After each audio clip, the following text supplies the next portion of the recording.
Ladies and gentlemen, it is 2022. It is September 2022. Democrats are going into November in a terrible position. They are within a recession. We are within a recession as a country. We have food costs soaring, rising inflation, around 9%, 8.5 to 9% inflation. Corporate profits are going to tank. The market is going to have a cataclysmic downturn. Michael Burry, Nouriel Roubini, Jeremy Grantham, and to a much lesser extent, I've been saying in the Federalist I wrote in October, we're going to have an economic crash and a stock market crash. And we're seeing that. Recession, I called that in October of 2021, and in September of 2021, I started the playlist. So read that article, hit subscribe to this channel, hit subscribe to the Stock Market Crash channel right now below in the description and pinned comment, and also H.A. Goodman's other channel. I'll be doing a lot more work in the next couple of months and the next couple of years on those channels. But they're going into midterms. I mean, within an economic recession, 2 quarters of negative growth. Real wages down 4.4%. We have an economy that is shrinking, interest rates going up as the economy shrinks, and they say, have you looked at the job numbers? Well, it took 2 years to get back to the record low unemployment numbers we had when inflation wasn't at 8.5 to 9%, and when the economy wasn't shrinking, and when real wages weren't down 4.4%, and when food prices weren't soaring, and when we didn't have a geopolitical nightmare and recession in Europe. So here, that's the preface, that's the backdrop to the never-ending, apoplectic, totally irrational, borderline hysterical, laser-focused obsession of Democrats towards Trump. So Maggie Haberman comes out with a book. I'm not just going to leave. New book reveals Trump vowed to stay in Oval Office. Like CNN. This is what keeps Democrats up at night. Not rising food costs, not inflation, not the nightmare in Europe taking place, and also in other parts of the world. They have obsessed over Trump because it's the only thing they have. They can only obsess over Trump because they don't have any accomplishments. What are they going to say? The economy and foreign policy are fantastic? No. Trump Republicans are extreme. They're the fabric of our nation, the soul of our nation. All of these esoteric, philosophical, ambiguous terms and lofty phrases, ideals they don't even believe in. What's happening to the soul of our nation when Madam Secretary has top secret and special access program intelligence being siphoned out of the country onto servers that James Comey stated broke laws? He said, although there are violations of the legal statutes pertaining to the handling of classified data, no reasonable prosecutor would indict. So some people, he stated, are above the law. And then Democrats say nobody's above the law, as they are all the time above the law. Then Hunter, and I want a Hillary Trump 2024. Nobody will be happier if we have a rematch, and I think we should have a rematch for a number of reasons. I'd vote for Trump, but we need a rematch. I'd obviously vote for Trump. We had record highs in household median income, record lows in poverty. Sometimes people say, you repeat yourself. Well, that's the charm of this channel, ladies and gentlemen. There are things that nobody talks about. Even Trump, that's an honest critique, he doesn't talk about his economic accomplishments. Republicans don't talk about what happened in 2019 before Democrats and media and experts gleefully tanked the U.S. economy. Hit subscribe to this channel right now. We're actually about 1,000 away from 200,000 subs. We're going to zoom past that in the next couple of months. And it's because of you. But we had record highs in household median income, record lows in poverty. Now, getting to the situation we have here, Donald Trump has about eight homes and mansions and 19 golf courses. That's about 27 properties that the Federal Bureau of Investigation could get search warrants to. It takes a second to get a search warrant to investigate Trump because they don't have to have probable cause. When people say, if his Fourth Amendment rights weren't violated, they had probable cause. Well, ask Kevin Kleinsmith, the bureau official who pled guilty to falsifying information to deceive a FISA judge to keep investigations going. They deceive, they use dossiers, they do this all the time. And then you have one journalist in particular on the left, and they just can't come to terms with the fact that a Steele dossier was purchased by Trump's direct political rival. They're going after him and investigating him everywhere. And then they say, Trump's extreme agenda. He's going to investigate his direct political rivals. That's what they're doing all the time. That's all they do with Trump. They have an entire public relations and prosecutorial monstrosity against him, from late night and Jimmy Kimmel to Merrick Garland to state prosecutors to county prosecutors. They're all after him. They're all Democrats, all after him 24/7. Anyway, this is a Sun article. U.S. Sun. He has about 27 properties. Okay. U.S. reveals more classified records may be missing.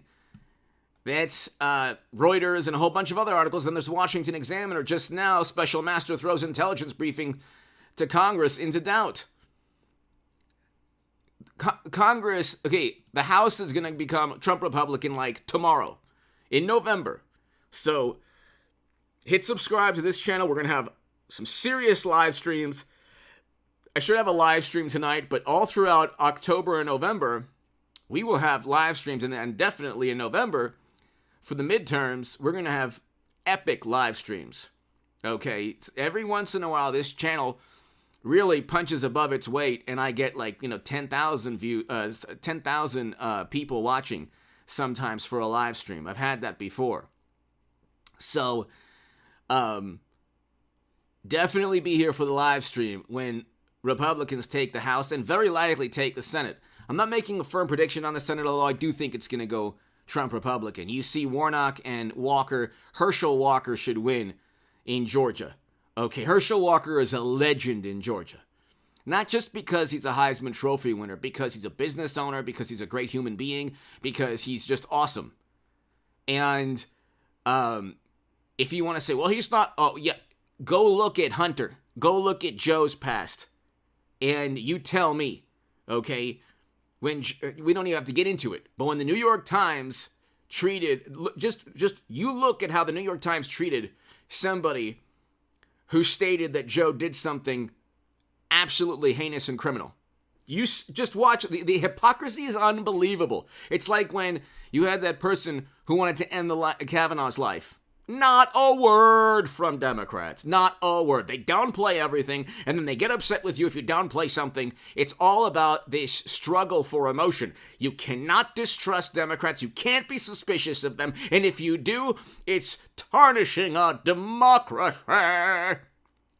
You can't be. So when they say this information is, people are believing information that is amiss. Let's just, for the robots. When they say a mistype of information, what they mean is a rebuttal that's logical and rational, that refutes their argument, but it's a viewpoint that is not shared by all the smartest people in the room, although it's logical and rational. So, you're not making anything up. They don't say false information. They could simply say it's false. But they say, it's mistype of information. It's information that isn't entirely taken in the right context. What used to be known as a rebuttal. But anyway,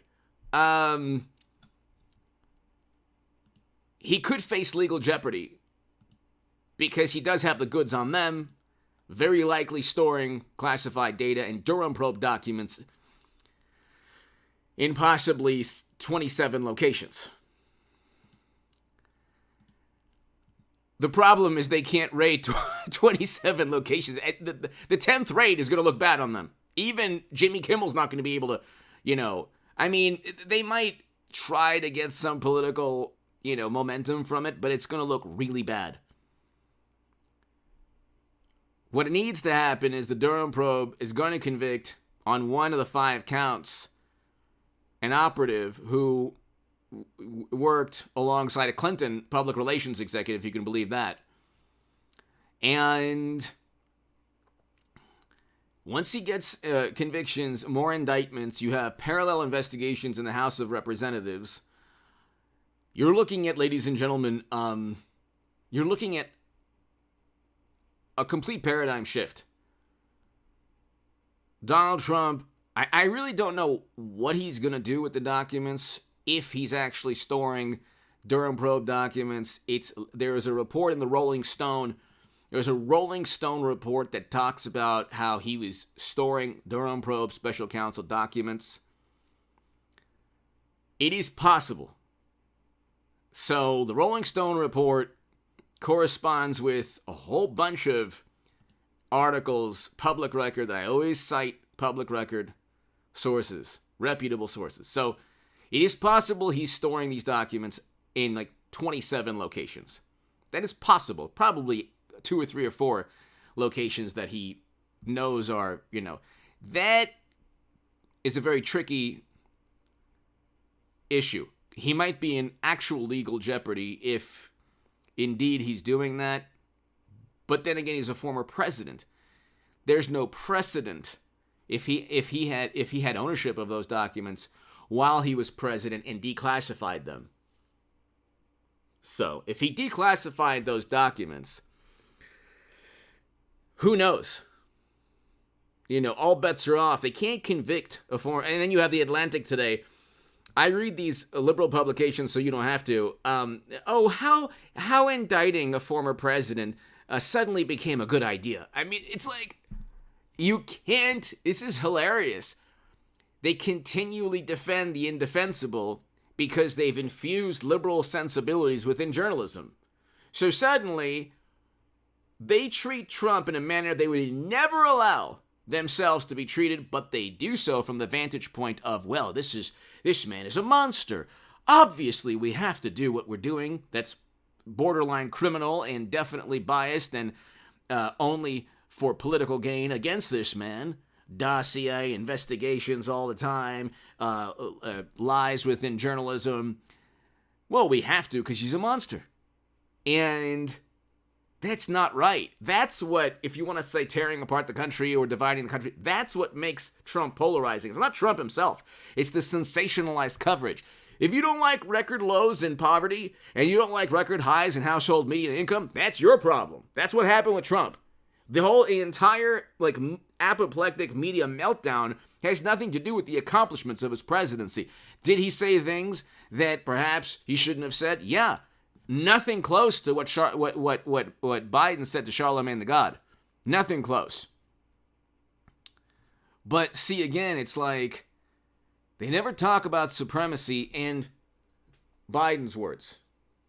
But you can look at the crime bill, for example. They never actually look at themselves, look at the mirror and say, okay, we are actually the embodiment of what we claim to oppose. Anyway, hit subscribe to this channel right now, ladies and gentlemen.